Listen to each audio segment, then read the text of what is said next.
এই মন্দির, এই শাড়ি, এই গয়না সব আমি তোমায় দিয়েছি।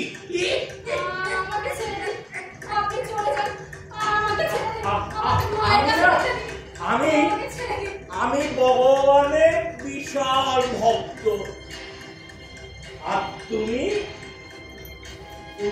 আমার ভক্ত। দেবদাসী, ছেড়ে দেবো?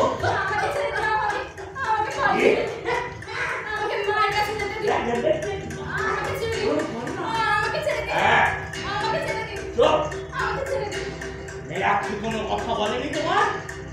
ভালো দেবদাসী কোনো কথা বলে না, একদম চুপ করে থাকে। চুপ, একদম চুপ।